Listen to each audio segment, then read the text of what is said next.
ಶಾಲೆ ಮುಗಿಸಿ ವಿದ್ಯಾರ್ಥಿಗಳನ್ನು ಮನೆಗೆ ಕರೆದೊಯ್ಯುತ್ತಿದ್ದ ಕಲ್ಲಡ್ಕದ ಖಾಸಗಿ ಶಾಲಾ ಬಸ್ಸಿನ ಮೇಲೆ ಬೃಹತ್ ಗಾತ್ರದ ಮರವೊಂದು ಉರುಳಿ ಬಿದ್ದ ಪರಿಣಾಮ 6 ವರ್ಷದ ಬಾಲಕಿಯೋರ್ವಳು ದಾರುಣ ಅಂತ್ಯ ಕಂಡ ಘಟನೆ ಬರಿಮಾರು ಸಮೀಪದ ಕಲ್ಲೆಟ್ಟಿ ದೇವಸ್ಥಾನದ ಬಳಿ ಬುಧವಾರದಂದು ಸಂಜೆ ನಡೆದಿದೆ.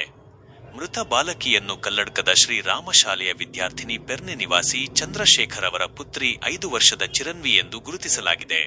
ವರದಿಯ ಪ್ರಕಾರ ಎಂದಿನಂತೆ ಬುಧವಾರದಂದು ಸಂಜೆ ಶಾಲೆ ಬಿಟ್ಟು ವಿದ್ಯಾರ್ಥಿಗಳನ್ನು ಕರೆದುಕೊಂಡು ಮನೆಗೆ ತೆರಳುತ್ತಿದ್ದ ಶಾಲಾ ಬಸ್ ಕಲ್ಲಡ್ಕದ ಶ್ರೀ ಕಾನಲ್ತಾಯ ದೇವಸ್ಥಾನದ ಬಳಿ ಬರುತ್ತಿದ್ದಂತೆಯೇ ಅಲ್ಲೇ ಬದಿಯಲ್ಲಿದ್ದ ಮರವೊಂದು ಚಲಿಸುತ್ತಿದ್ದ ಶಾಲಾ ವಾಹನದ ಮೇಲೆ ಬಿದ್ದಿದೆ. ಪರಿಣಾಮ ಗಂಭೀರ ಗಾಯಗೊಂಡ ಬಾಲಕಿ ಚಿರನ್ವಿ ಮೃತಪಟ್ಟು 4 ಜನ ಮಕ್ಕಳಿಗೆ ಗಾಯವಾಗಿರುವುದಾಗಿ ತಿಳಿದುಬಂದಿದೆ. ಘಟನೆ ಸಂಭವಿಸಿದ ತಕ್ಷಣವೇ ಕಾರ್ಯಪ್ರವೃತ್ತರಾದ ಸ್ಥಳೀಯರು ರಕ್ಷಣಾ ಕಾರ್ಯಾಚರಣೆ ನಡೆಸಿ ಬಸ್ನೊಳಗಿದ್ದ ಗಾಯಗೊಂಡ ಮಕ್ಕಳನ್ನು ಪುತ್ತೂರು ಹಾಗೂ ತುಂಬೆ ಖಾಸಗಿ ಆಸ್ಪತ್ರೆಗೆ ದಾಖಲಿಸಲಾಗಿದೆ.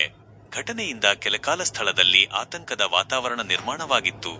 ಬಲವಾದ ಗಾಳಿ ಮತ್ತು ಭಾರೀ ಮಳೆಯಿಂದಾಗಿ ರಸ್ತೆ ಬದಿಯ ಬೃಹತ್ ಮರವು ಇದ್ದಕ್ಕಿದ್ದಂತೆ ಬಸ್ ಮೇಲೆ ಬಿದ್ದು ಅದರ ಮುಂಭಾಗ ಸಂಪೂರ್ಣ ಜಖಮಾಗಿದೆ.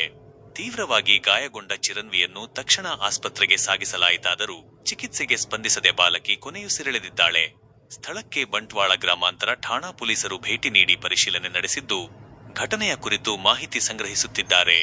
ಬಾಲಕಿಯ ದುರಂತ ಅಂತ್ಯ ಕಲ್ಲಡ್ಕ ಶ್ರೀರಾಮ ಶಾಲೆಯ ಆಡಳಿತ ಮಂಡಳಿ ಮತ್ತು ಶಿಕ್ಷಕರನ್ನು ಹಾಗೂ ಇಡೀ ಬಂಟ್ವಾಳ ತಾಲೂಕಿನನ್ನೇ ದುಃಖಿತರನ್ನಾಗಿ ಮಾಡಿದೆ. ದೈನಂದಿನ ವಿಡಿಯೋಗಳಿಗಾಗಿ ನಮ್ಮ ನ್ಯೂಸ್ ಕಡಬ ಯೂಟ್ಯೂಬ್ ಚಾನೆಲ್ను ಇಂದೇ ಸಬ್ಸ್ಕ್ರೈಬ್ ಮಾಡಿ.